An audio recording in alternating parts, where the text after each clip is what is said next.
Peace. Wisdom say la on AL. This is the Gospel of Hip Hop by KRS-One, Chapter 2. It is called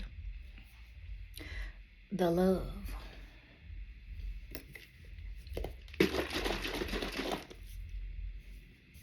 Before and beyond the collective history of our recording contracts, platinum sales awards, and tour dates, we have been the direct recipients of a saving force, a spiritual form of intelligence which can only be described as love. But how soon did we forget who fed us when we were hungry, who taught us when we were ignorant, who clothed us when we were naked, who sheltered us when we were houseless. We were quick to pray for what we wanted in our time of need, but after we were out of the danger or satisfied in some way, we forgot that we've just prayed to something that actually responded. The question is, how serious are you about God? Many people believe in God, but only a tiny few actually appreciate God and show it with a life dedicated to union with God. How soon did we forget how helpless and vulnerable we were before the threats of our enemies were miraculously dealt with? How can we forget? Such forgetfulness is almost always reminded by a return to hunger and powerlessness. Miracles happen every day, all day, but most people don't expect them, so they don't see them or experience them. Strange, kooky type events go on all the time, and people simply disregard them as coincidences, or they ignore them altogether. Then they criticize their own spiritual experiences as not real, childish, and or naive. Most people cannot deal with the possible fact that what they are seeing is not at all of what they are getting. That there is a deeper, faster, stronger reality that can actually override the mechanics of their known physical universe and its laws. That things might not actually be the way we think they are. For most people, such a revelation is indeed scary and not even to be discussed. But for a select few, such a revelation is inspiring and encourages such people to learn more, seek more, and live more. This is what the gospel of hip hop is all about. It is about the restoration and further development of one's love for hip hop, because it is through love that we learn of the deeper lessons regarding the nature of God. The gospel of hip hop points the way to a spiritually lived hip hop life. However, love is the code that tells the universe that you can be trusted with information that must be lived in order to be learned. Know this: the universe thinks and responds to your thinking. And this is the essence of what hip hop is for us. It is our relationship with divinity. Hip hop is what we are doing with our portion of God. When we are performing the role of a pimp, a hustler, drug dealer, stick-up kid, whore, murderer, etc., this is what we are doing with our portion of God, the love that has rescued us from self-destruction. When we are performing the role of teacher, minister, parent, volunteer, MC, etc., This is also what we are doing with our portion of God, the love that inspires us to self-create. For if hip hop was created explicitly for self-destruction, then self-destruction would be fine and we would thrive upon such a condition. But hip hop was not created to self-destruct. It was created to self-create. Hip hop, you don't stop. And this is how we know that its inspiration was of God. Hip hop came from within us, yet we still had to learn it. In our early days, we felt the fullness of it, but still had to develop artistic techniques to express it in nature. Hip hop came to us from within us. Hip hop is the name of the love that rescued us from oppression. Hip hop, is the term given to the inner force that inspires us to self create. This gospel is a tribute to the love that has saved us and brought us together under the title of hip hop. And this is the message. Love is the message. This is what we originally did our artistic elements for. We did it for the love, that unspoken collective intelligence that is shared physically by all who belong to the group. Those who belong to the group feel the love. Those who care for the group feel the love. Those who seek love feel the love. And it is this God that we serve, without form, without name, without origin. The love is the saving force in the world many civilizations have written about and have called God for thousands of years. We have observed now that love is a divine activity, an intelligence unto itself that saves, rewards, inspires, and teaches all who are a part of its group. Love is God. But love seems to also be selective. It thinks and judges. Many follow the tradition that God is love, and yes, such is the truth. But when you really begin to live out this statement, you find that it is more the fact that love is God.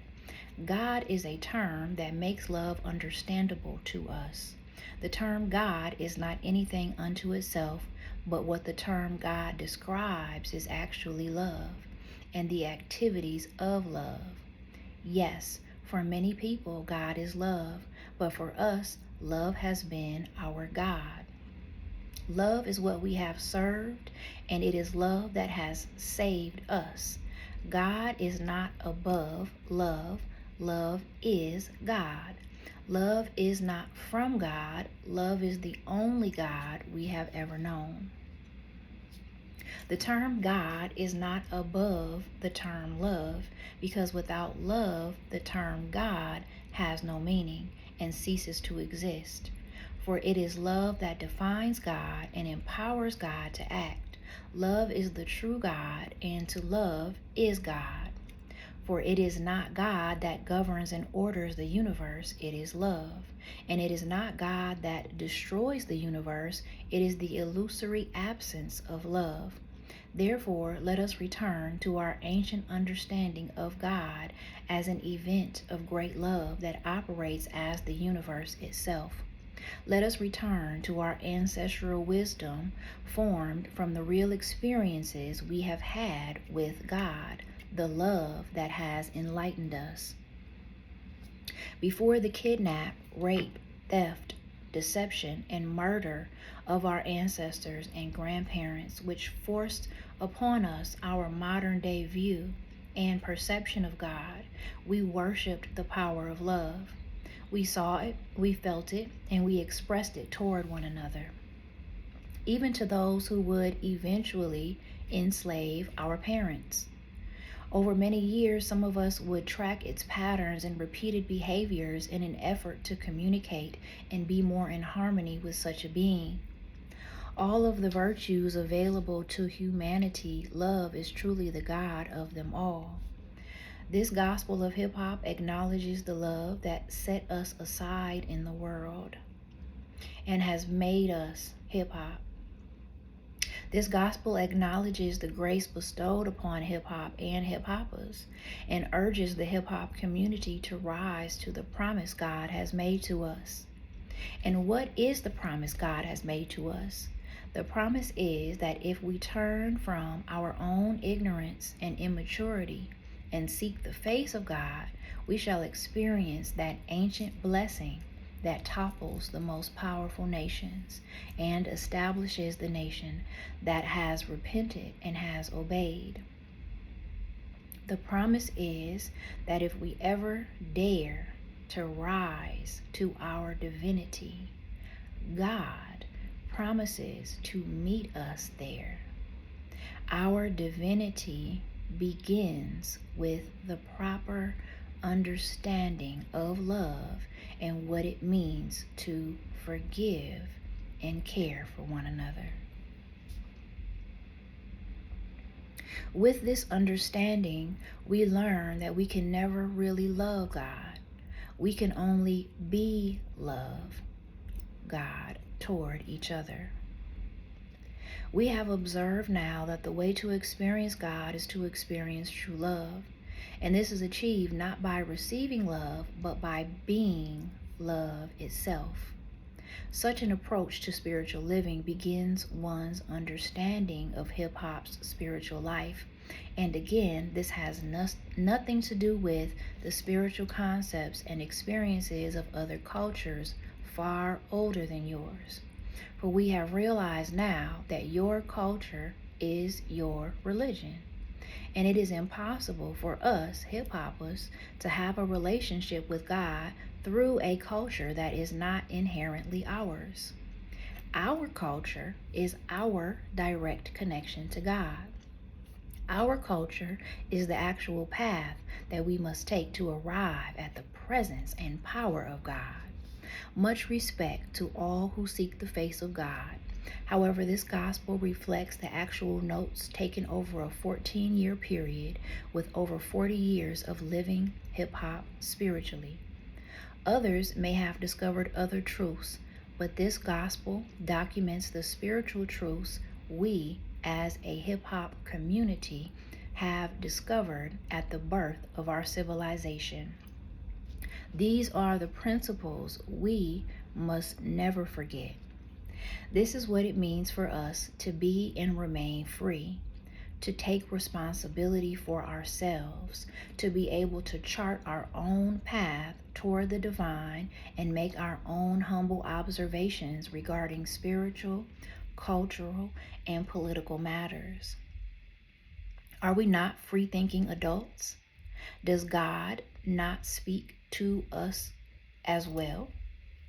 Well, let us begin acting as such, beginning with the documentation of what we have seen, heard, and felt regarding the activity of God for ourselves. Let us as scholars and hip-hop citizens acknowledge the presence of the love that has saved us. With this gospel, let us proclaim our reconnection and trust for the love that has guided us thus far. We respect the experiences older civilizations have had with God, but now it is time we experience God for ourselves. We no longer need an interpreter. Our culture is our religion, and our religion is our culture. Such a life is not for everyone, though. Hip hop is alive. It is a thinking faculty of the universe itself, and it chooses who it shall reveal its secrets to. Those of us who have committed ourselves to observing the divine activities of love in human affairs have observed that the force that brought hip hop into existence planned, protected, and nurtured us long before we knew we were being developed into hip hop. Hip hop started for us before we were aware of it. Our observations show that divine love was the first act that got hip hop started. Something cared about us. Something cared about our group long before we knew what we would become. A loving, caring force was at work, guiding our steps and molding our collective character to become hip hop today. And we acknowledge the existence of this guiding force. It is to this force that we owe our existence. All praise, glory, and worship be to God, the love that has made us hip hop. For us, it is love that produces the intentions of our minds. And we live and perceive our reality in God, the love that fights for us. And because nothing exists outside of love, including hip hop, we accept our divinity as hip hoppers, as God's intention. For we now know for sure that we belong to God, knowing that hip hop itself has its source in eternal being, along with everything else in the known and unknown universe. Now, this hip hop exists for divine reasons, and we have come into material existence as part of the divine order of the universe. We, hip hop, are not a mistake. We are a manifestation of divine love. We are not here to just sing and dance. We are part of the divine order of things. Hip hop is a product of human genius, clearly inspired by divine mind. Therefore, our first work as a young nation is to take the source of our being more seriously. And this is what the Temple of Hip Hop is all about. Here, we approach the being of hip hop seriously. Announced in 1996, the Temple of Hip Hop was formed to work in 3 phases. One, as an organization that protects, preserves, and promotes hip hop culture. I joined in 96.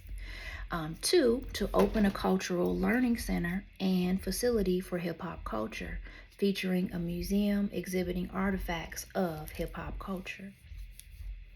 3, to build a school recognizing and teaching hip hop as the consciousness of our common culture. And 4, to create an authentic collaborative history for the culture, Men of Hip Hop Calendar Series 1998. In short, the Temple of Hip Hop is a hip hop preservation society and ministry established to ensure the longevity and further development of traditional hip hop in the world. Our society is made up of exceptional hip hoppers who are united in the cause for hip hop's cultural, political, and spiritual expansion. However, again, the Temple of Hip Hop as well as the Gospel of Hip Hop are not intended for all people. Even those who are participating in hip hop's culture and elements. Both the Temple of Hip Hop and its gospel attract those hip hoppers who intuitively feel what is already presented in this first instrument and only need to be reminded of such truth in a culturally relevant way. For many, this gospel will be more of a confirmation than an education. Nothing that is taught here is actually new. However, the way in which it is taught is indeed new. Truth is truth, no matter where it comes from. It is only in the way that such truth is presented that gives the impression that what is being taught is somehow new or original. Much of what is taught here is ancient and timeless, and you will be able to find many of our principles in a variety of spiritual circles.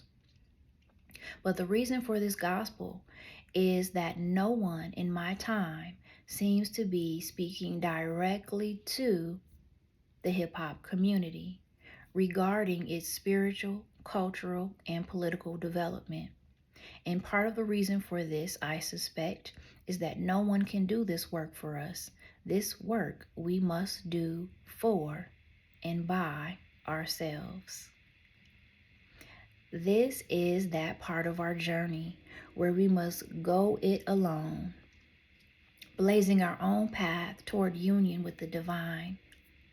Know this: revolution only works for those who participate in it. Tradition reveals its secrets and its powers only to those who are committed to the tradition.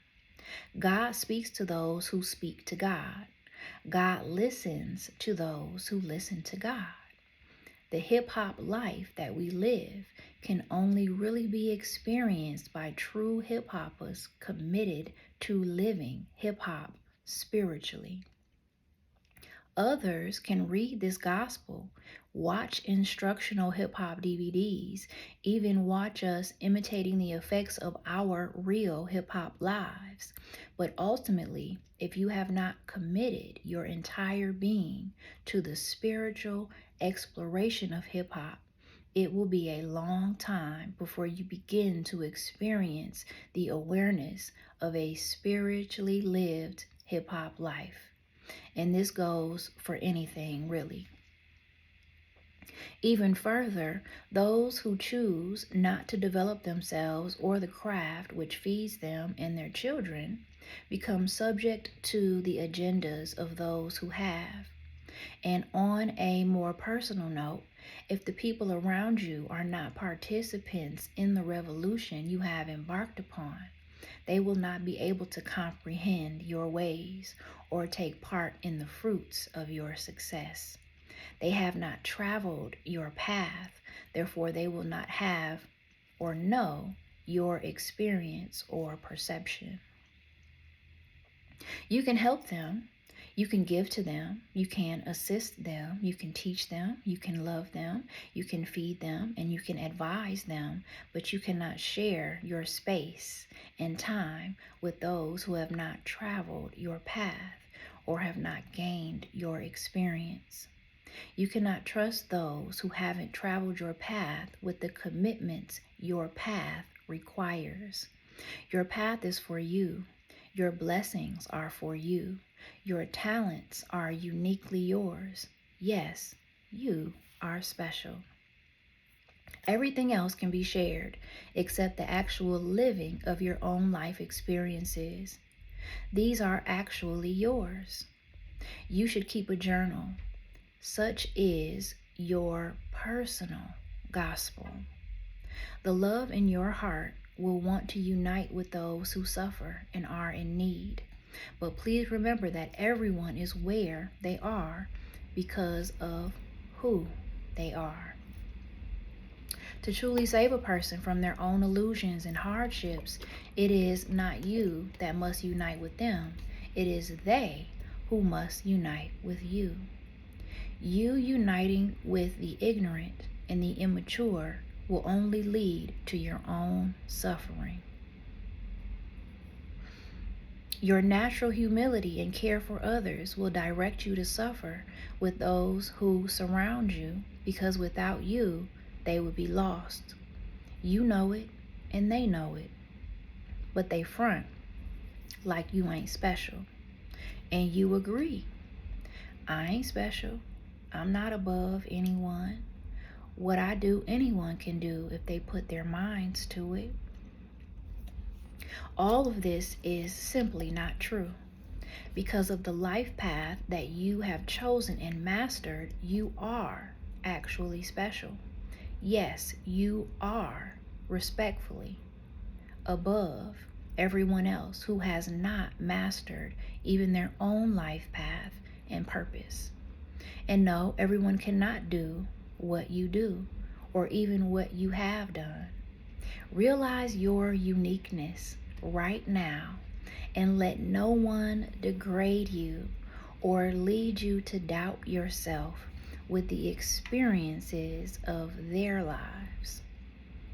Yes, you are special. You are hip-hop. Your only challenge is your own belief in the existence of your own hip-hop reality. Repent now. Your victory is closer to you than your hands. There it is. Prophet Farrakhan has already said to us, you are not conscious of how powerful God has made you. In the wrong direction. But if you turn in the right direction, you will spark revolution all over the world. But it's not a revolution of bloodshed. The prophet continued, I can't be like Jonah anymore, and neither can you. Hiding from your mission, running away from what your real assignment is. So the fish is swallowing you up. But when that boy learned to pray, he was spit up on dry land. And he said, I surrender, God. I've been fighting you, but I know it's time. I hope that you will say, I surrender, God. I know it's time, that I can do better than what I'm doing. Money is not more important than the rise of a suffering people into the fulfillment of the promise of God. Nothing is more important than your people becoming truly free. There it is. Chapter 2.